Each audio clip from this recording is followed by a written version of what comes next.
கடையை விட சூப்பரா இருக்கும். இந்த லிவர் ஃப்ரை செஞ்சீங்கன்னா, கண்டிப்பா நீங்க நெக்ஸ்ட் டைம் வாங்குனீங்கன்னா, இதே மாரி ஒரு டைம் ட்ரை பண்ணி பாருங்க. அவ்ளோ டேஸ்ட்டா இருந்தது இந்த லிவர் ஃப்ரை. இத செய்யறதுக்கு ஒரு சின்ன குக்கர்ல கடலெண்ணெய், சீரகம், 3 கிராம்பு, ஒரு பெரிய கை ஃபுல்லா வந்து சின்ன வெங்காயம், பெரிய வெங்காயம் 2ம் கட் பண்ணி போட்டுருக்கேன். நல்லா வதங்குனதுக்கப்புறம் நம்ம கட் பண்ணி வச்சிருக்க லிவர் அண்ட் கிட்னி அதில ஆட் பண்ணிட்டு, ஒரு பெரிய தக்காளிய 4ஆ கட் பண்ணி போட்டுருக்கேன். இஞ்சி பூண்டு பேஸ்ட் ஒரு 1/2 டீஸ்பூன், மஞ்சத்தூள், மிளகாத்தூள், கொத்தமல்லி தூள், சீரக பவுடர் இது மட்டும் போட்டு எல்லாத்தையும் நல்லா மிக்ஸ் பண்ணிட்டு, ஒரு சின்ன டம்ளர் ஃபுல்லா தண்ணி ஊத்தி ஒரு 4லேருந்து 5 விசில் விட்டுருங்க.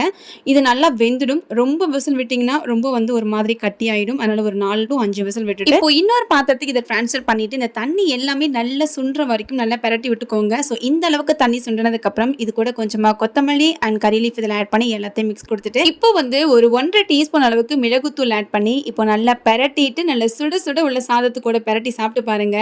அவ்ளோ அட்டகாசமா இருக்கும். செஞ்சு பார்த்துட்டு எப்படி இருக்குன்னு சொல்லுங்க. சின்னதா லைக் பண்ணிட்டு போங்க.